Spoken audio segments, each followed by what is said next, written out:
وأصحابه وبارك وسلم تسليما كثيرا كثيرا. أما بعد فأعوذ بالله من الشيطان الرجيم. بسم الله الرحمن الرحيم. إن هذا القرآن يهدي للتي هي أقوم. وقال النبي صلى الله تعالى عليه وسلم خيركم من تعلم القرآن وعلمه أو كما قال عليه الصلاة والسلام. بزرگان محترم اور عزیز بھائیوں، اللہ سبحانہ و تعالیٰ کا شکر ہے کہ اللہ سبحانہ و تعالیٰ نے ہمیں مسلمان بنایا ہے اور ایمان کی دولت سے نوازا ہے.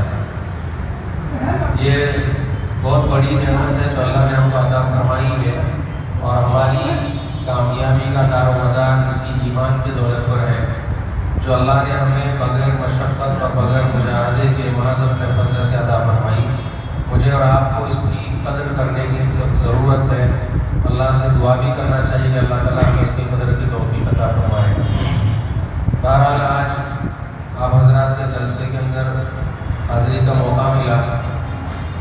میرے ذہن میں تو ایسے کوئی جلسے کی واضح صورت نہیں تھی. میں تو یہ سمجھ رہا تھا کہ مکتب کا ایک جو جلسہ ہوتا ہے جس میں بچوں کی پروگرام ہوتے ہیں اس طرح کا رہے گا، لیکن یہاں آنے کے بعد ماشاءاللہ طبیعت بڑی خوش ہوئی. جیسے گاڑی میں تھوڑی طبیعت میں بے چینی ہو رہی تھی، لیکن آ کر کے جلسے کی جو نوعیت دیکھنے کو ملی اس سے طبیعت الحمدللہ خوش ہوئی. ہمارے حافظ عطا اللہ صاحب جس انداز سے باتیں پیش کر رہے تھے، واقعی بولتے ہیں کبھی کبھی ایسا ہوتا ہے کہ کوئی بات پہلے سے معلوم بھی ہو تو بھی بولنے والے کا ایک انداز اور اس کا ایک اثر ایسا ہوتا ہے کہ وہ سوچنے کے اوپر مجبور کر دیتا ہے. تو رمضان کے متعلق جو باتیں انہوں نے کہی ہیں باقی بہت عجیب سی لگی، بڑی خوشی ہوئی. اور ساتھ ہی ساتھ ہمارے بزرگ جو اناؤنسنگ کر رہے تھے ماشاءاللہ ان کا بھی انداز بڑا دلچسپ اور بڑا نرالا تھا. ہم لوگ بڑے محسوس ہوئے. بہرحال میرے ذہن میں تو یہ نہیں تھا کہ کوئی بات بھی کرنا ہے، لیکن اب کہہ دیا گیا ہے تو آپ دعا کریں اللہ تعالیٰ کچھ اچھی باتیں کہنے کی توفیق عطا فرمائے مختصر انداز میں. تو دیکھیے کائنات جو اللہ سبحانہ و تعالیٰ نے بنائی ہے اور انبیاء کرام علیہ السلام کا جو سلسلہ اللہ تعالیٰ نے دنیا کے اندر ہدایت کو عام کرنے کے لیے شروع کیا، ان تمام انبیاء اور رسولوں میں سب سے بڑے اور سب کے سردار حضرت محمد رسول اللہ صلی اللہ علیہ وسلم ہیں. ہم سب جانتے ہیں. اور نبی کریم صلی اللہ علیہ وسلم سے پہلے دنیا کی جو حالت تھی ہم اس کو دور جاہلیت کہتے ہیں. تو اللہ سبحانہ و تعالیٰ نے کائنات کے اندر ایک عظیم تبدیلی پیدا کرنے کے لیے سب سے پہلے جو چیز ہم کو عطا فرمائی وہ قرآن کریم ہے. نبی کریم صلی اللہ علیہ وسلم کو قرآن کے ذریعے ہی نبوت عطا کی گئی، اور یہی قرآن آپ کے واسطے سے مجھے، آپ کو اور پوری امت کو دیا گیا کہ ہم اپنی دنیا اور آخرت اس کے ذریعے سے بنائیں. اسی لیے نبی کریم صلی اللہ علیہ وسلم کی حدیث ہے خیرکم من تعلم القرآن وعلمہ، کہ تم میں بہترین شخص وہ ہے جو قرآن کریم کو سیکھے اور سکھائے. اس لیے کہ جب قرآن کریم کو سیکھنے اور سکھانے کے ذریعے سے میرا اور آپ کا تعلق قرآن سے جڑ جائے گا تو ظاہر سی بات ہے اس کی ساری بھلائیاں اور خوبیاں ہمیں حاصل ہوں گی. تو اسی وجہ سے ہمیں دنیا اور آخرت کی خیر حاصل ہوگی. تو یہ بڑی سعادت مندی کی بات ہے کہ ایک انسان قرآن کریم سے کسی نہ کسی طریقے سے جڑ جائے. قرآن کریم سے جڑنے کے بہت سارے درجات ہیں، بہت سارے مراتب ہیں. جو ہم نورانی قاعدہ یا کوئی اور قاعدہ پڑھتے ہیں جس میں حروف تہجی سے ہماری شروعات ہوتی ہے، یہ بھی قرآن کریم سے جڑنے کی ایک سیڑھی ہے. پھر آگے چل کر کے ہم ناظرہ قرآن کریم پڑھنا سیکھتے ہیں، یہ بھی قرآن کریم سے وابستگی اور اس سے ربط کا ایک مرحلہ ہے.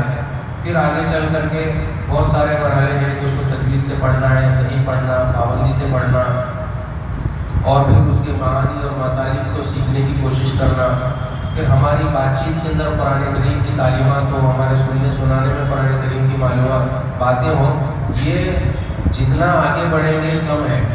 یہ ایسا ایک لامحدود سلسلہ ہے کہ کوئی شخص جتنا اس میں آگے بڑھنا چاہے اس کے لیے راہیں موجود ہیں. بس کمی ہماری طرف سے ہے کہ ہم جو ہے اس سے جڑنے کے اندر اپنی طرف سے سستی اور کوتاہی کا جو ہے وہ ارتکاب کرتے ہیں.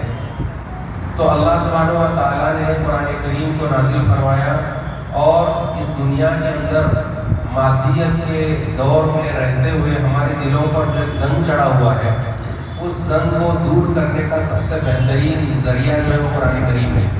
اب دیکھیے کہ ایک لوہا ہوتا ہے، لوہے کو جب زنگ لگتا ہے تو وہ کسی کام کا نہیں رہتا، لیکن جب اس کو پالش کر کے کچھ کارآمد بنانے کی کوشش کی جاتی ہے تو ایسا نہیں ہے کہ زنگ چڑھا ہوا ہے تو فوراً ایک آدھ مرتبہ اس کو پالش کر لیا تو درست ہو گیا، بلکہ جتنا زیادہ زنگ چڑھا ہوا ہو اتنا ہی زیادہ اس کو پالش کر کے کارآمد بنانے کے لیے محنت کرنی پڑتی ہے۔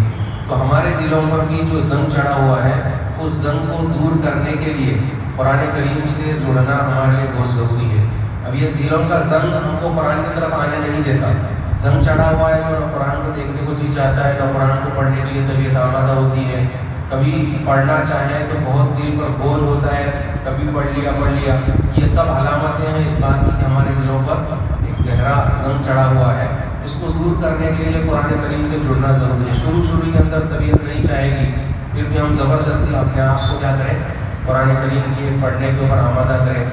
جب طبیعت، میں نے بزرگ سے پوچھا تھا کہ ایک تو ہے کہ قرآن کریم پڑھنے کو جی چاہتا ہے تو ہم بہت سارا پڑھ لیتے ہیں، اور کبھی کبھی ایسا ہوتا ہے کہ طبیعت کے اندر بشاشت نہیں ہوتی ہے، رکوع پڑھنا بھی کیا ہوتا ہے، بہت بھاری پڑتا ہے۔ تو انہوں نے کہا کہ وہی تو وقت قرآن کریم کو پڑھنے کا ہوتا ہے کہ جب طبیعت چاہ رہی ہے اس وقت آپ کئی پارے پڑھ لیں، اور طبیعت نہیں چاہ رہی ہے اس وقت چند آیتیں پڑھ لیں، یہ زیادہ بہتر ہے، اس لیے کہ اس میں جو دل پر بوجھ پڑتا ہے، اس نفس کی مخالفت کے ساتھ آپ جو پڑھ رہے ہیں اس کا جو اثر ہوگا وہ بشاشت کے ساتھ پڑھنے سے بھی زیادہ ہوگا۔ اس لیے مجھے اور آپ کو اس کی کوشش کرنا چاہیے کہ طبیعت نہیں بھی چاہ رہی ہے تو ہم اپنے آپ کو تھوڑے دن زبردستی قرآن کریم کی طرف موڑیں۔ انشاءاللہ یہ ہمارا ربط جو ہے وہ دھیرے دھیرے ہمارے دلوں کے زنگ کو کیا کر دے گا، دور کر دے گا، اور ایک وقت آئے گا کہ قرآن کریم سے کسی بھی طرح کی ہمیں وابستگی مل جائے، قرآن کی باتیں سننے کا موقع ملے، قرآن کی باتیں بولنے کا موقع ملے، قرآن کریم کی تلاوت کا موقع مل جائے، اس کی معانی اور مطالب میں غور کرنے کا موقع ملے، ہماری طبیعت میں ایک بشاشت پیدا ہو جائے گی۔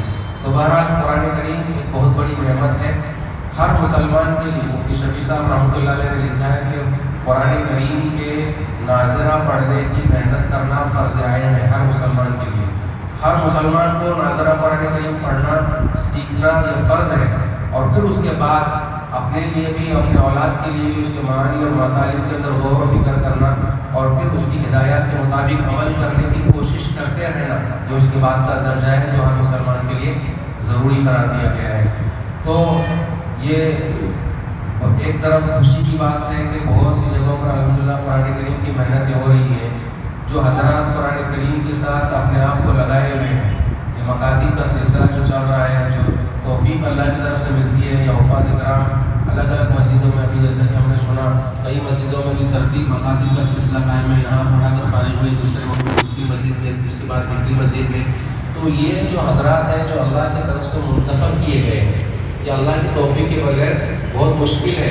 ہم اگر زندگیوں کا جائزہ لیں تو ہمارے اوقات ایسے ہی گزرتے ہیں، اور اب تو موبائل کی جو چیز ہمارے ہاتھ میں ہے نا، وہ ہم چھوٹی سی کسی چیز کے لیے بھی اگر ہاتھ میں اٹھا لیں تو ہمارے گھنٹوں کھا جاتا ہے، وہ ہمیں احساس بھی نہیں ہوتا۔ تو ایسے وقت میں اپنے آپ کو اوقات کا پابند بنا کے مختلف مسجدوں میں ایک کے بعد ایک قرآن کریم سکھانے کے لیے اس قدر محنت کرنا، یہ اللہ کی طرف سے انتخاب کے بغیر ناممکن چیز ہے۔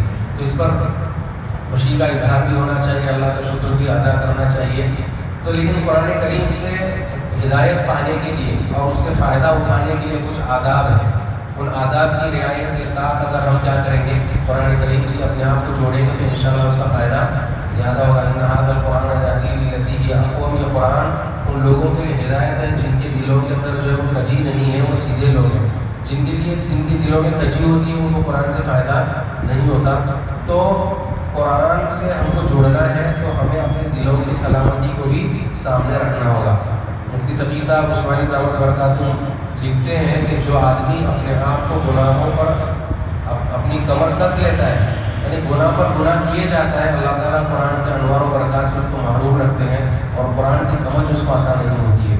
تو اس لیے آج موبائل کی شکل میں ہمارے ہاتھوں میں ایک بہت بڑا فتنہ ہے جو ہم کو ویسے ہی گناہوں کے اندر مبتلا کیے ہوئے ہیں۔ تو یہ تو کوئی چھوٹنے والا ہے نہیں، یہ ایسی ہماری ضرورت بن گئی ہے کہ اس سے دور رہنا تقریباً ناممکن منفرد جیسا ہو گیا ہے، لیکن اس کے ساتھ ساتھ اللہ تعالیٰ سے دعا کرتے ہوئے، اللہ کے سامنے گڑ گڑاتے ہوئے، ہم جس قدر ہمارا ربط قرآن سے ہو سکتا ہے ہم اس کو بڑھانے کی کوشش کریں، تو انشاءاللہ یہ چیز ہمارے لیے فائدہ مند ہوگی، ہماری یہ مجلس آخرت کا ذخیرہ بنے گی۔ تو اللہ سبحانہ و تعالیٰ مجھے اور آپ کو قرآن کریم کی قدر کرنے کی توفیق عطا فرمائے۔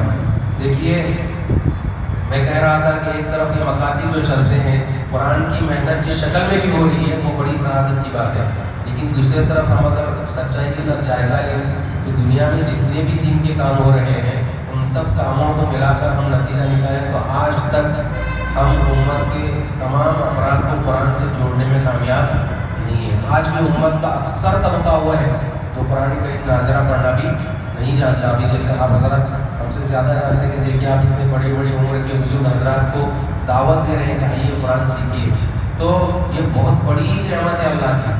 آج ہم اپنے ملک کا جائزہ لیں تو ہماری اکثریت ناظرہ قرآن پڑھنے پر قادر نہیں ہے، اور ہماری طرف سے یہ کوتاہی ہوئی ہے کہ ہم نے آج تک اس چیز کو قابو میں لانے کے لیے جیسی کوشش کرنی چاہیے تھی ہماری طرف سے نہیں ہوئی۔ اسی کا نتیجہ ہے کہ اکثر امت کا طبقہ آج بھی قرآن ناظرہ نہیں پڑھ سکتا۔ آگے تو اس کے اندر غور و فکر کرنا اور اس کی تعلیمات پر عمل کرنے کے لیے جو محنت ہے اس کا میدان تو بہت وسیع ہے۔ رسول اللہ صلی اللہ علیہ وسلم کی شکایت قرآن کریم کے اندر ذکر کی گئی ہے، وہ اللہ کے دربار میں شکایت کریں گے، وقال الرسول یا ربی ان قومی اتخذوا هذا القرآن مہجورا، کہ اللہ کے رسول اللہ کے دربار میں شکایت کریں گے کہ اللہ یہ ہے میری امت جس نے قرآن کریم کو چھوڑ رکھا تھا۔ اب اس کی تشریح کے اندر قرآن کریم کو چھوڑنے کا کیا مطلب ہے؟ اس کی تشریح کے اندر حضرت علامہ شبیر احمد عثمانی رحمۃ اللہ علیہ جو بہت بڑے مفسر اور بہت بڑے عالم گزرے ہیں، انہوں نے لکھا ہے کہ قرآن کریم کو چھوڑنے کے بھی الگ الگ درجے ہیں۔ ایک تو قرآن کریم کو چھوڑنے کا درجہ یہ ہے کہ بھائی نعوذ باللہ قرآن ہی کا انکار کر دیں کہ اللہ کی کتاب ہے نہیں، ہم اس کو مانتے نہیں۔ مسلمان تو ایسا نہیں کرتا، یہ کفار کا شیوا ہے، کفار کی صفت ہے۔ مسلمان الحمدللہ قرآن کریم کو اللہ کی کتاب مانتے ہیں، لیکن اس کے بعد انہوں نے گنایا ہے کہ قرآن کریم کی تلاوت نہ کرنا یہ بھی قرآن کریم کو چھوڑنے کے اندر داخل ہے۔ قرآن کریم کو تجوید کے ساتھ صحیح نہ پڑھنا یہ بھی قرآن کریم کو چھوڑنے کے اندر داخل ہے۔ قرآن کریم کی ہدایات پر عمل نہ کرنا یہ بھی قرآن کریم کو چھوڑنے کے اندر داخل ہے۔ قرآن کریم کی تعلیمات کو عام نہ کرنا اور اس کی دعوت نہ دینا یہ بھی قرآن کریم کو چھوڑنے میں، تو یہ درجہ بدرجہ جو ہے یہ قرآن کریم کو چھوڑنے کے درجات ہیں۔ اللہ تعالیٰ ہم سب کو اس کی حفاظت فرمائے۔ تو ہمیں اس کے برعکس ہماری کوشش بڑھانی چاہیے کہ ہم ناظرہ قرآن پڑھیں گے، پھر پابندی سے پڑھیں گے، پھر مخارج کے ساتھ صحیح پڑھیں گے، پھر انشاءاللہ اس کے اندر اللہ تعالیٰ ہم کو کیا کہہ رہے ہیں وہ سمجھنے کی کوشش کریں گے۔ ایسی مجلسوں میں حاضر ہوں گے جہاں پر ہم کو تعلیمات سننے کو ملیں، پھر جو باتیں سنیں گے انشاءاللہ اس پر اپنے آپ کو عمل کرنے کا پابند بنائیں گے۔ ابھی آپ کو جو پرچہ دیا گیا دیکھ کر ماشاءاللہ طبیعت بڑی خوش ہوئی کہ اتنی ساری چیزیں اتنی محنت کے ساتھ جمع کی گئی ہیں۔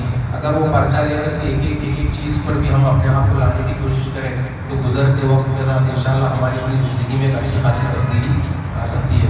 ماشاءاللہ بڑی طبیعت خوش ہوئی، اللہ بہت مبارک فرمائے، اور ہمارے لیے بھی اس کے اندر جو سیکھنے کی چیز ہے اس کو سیکھنے کی توفیق عطا فرمائے۔ تو یہ قرآن کریم کا سلسلہ آپ جاری رکھیں، جیسے آپ کو دعوت دے کر کے یہاں بلایا جا رہا ہے، آپ خود بھی دوسروں کو دعوت دے کر مکتب سے جوڑنے کی کیا کریں، کوشش کریں، اس لیے کہ اللہ سبحانہ و تعالیٰ نے خیر کے راستے اتنے عام کر رکھے ہیں کہ من سن سنتاً حسنتاً فلہ اجرہ واجر من عمل بہا، جو کوئی اچھا طریقہ ایجاد کرتا ہے وہ خود تو اس پر عمل کرے گا، اس کا ثواب ملے گا، لیکن اس کے دعوت دینے پر اس کو آگے پھیلانے پر جو دوسرے لوگ اس سے فائدہ اٹھائیں گے ان سب کا ثواب بھی اس کو ملتا رہے گا، ان کو بھی ملے گا، ان کو بھی ملے گا۔ تو آپ حضرات اب دیکھیے جو لوگ الگ الگ طرح سے کوششیں کرتے ہیں دین کے نام پر، ان کے اندر بھی دعوت کا ایک عام طریقہ ہوتا ہے، ایک فرد دوسرے فرد کو، دوسرا تیسرے کو، اس طرح جمع کرتے کرتے جماعتیں بڑھتی جاتی ہیں۔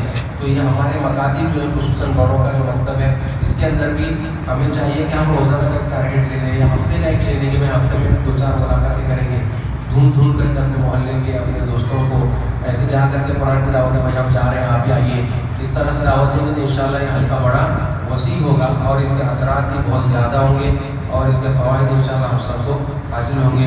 اللہ سبحانہ و تعالیٰ سے دعا ہے کہ اللہ تعالیٰ مجھے بھی آپ کو بھی قرآن کریم سے حقیقی وابستگی عطا فرمائے اور قرآن کریم سے جڑنے کا جو حق ہے اللہ ہم کو اس کو سمجھنے کی اور اس کے مطابق زندگی گزارنے کی توفیق عطا فرمائے، اور آپ سب کے اس مقام مکاتب سے جڑنے کو اللہ قبول کرے اور اس کے بہترین اثرات آپ کی زندگیوں میں، آپ کے نسلوں کی زندگی کے اندر جاری اور ساری فرمائے۔ جو حضرات